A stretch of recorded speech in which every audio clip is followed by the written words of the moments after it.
Honestly, if I thought something was a much cheaper and simpler thing, I would do it. It would make perfect sense. But there's a reason that and a variety of reasons that we've sort of gotten to this solution.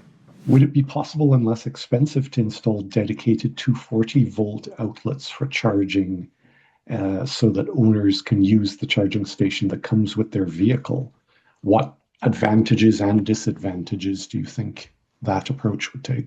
Well, we talked a little bit about load management. So again, when we say not one size fits all, usually we load manage at the charger end. We will be able to turn the charger up and down to allow for more people to charge. If I did what you suggested, was just put in a receptacle, I would, if it's a 50 amp receptacle, I have to provide power at 50 amps. And it would, if it didn't have some means of control on the back end, then it would be considered 100% load.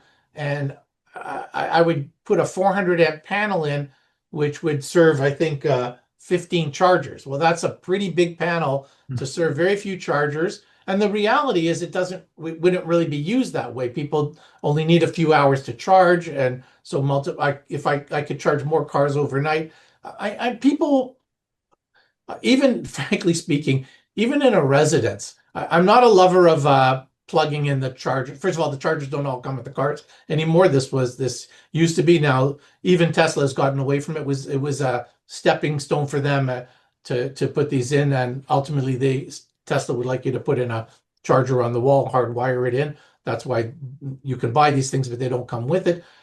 We lose this opportunity for load management, and the load management is so critical. And then there's the other piece. So now it's fine if I give up the load management.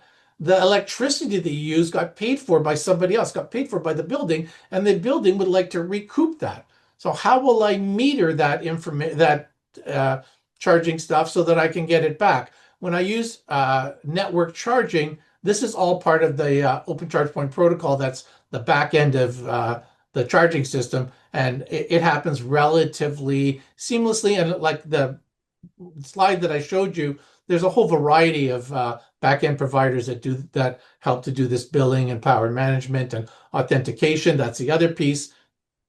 If I put a plug in the wall, I suppose it's possible for your neighbor to use it.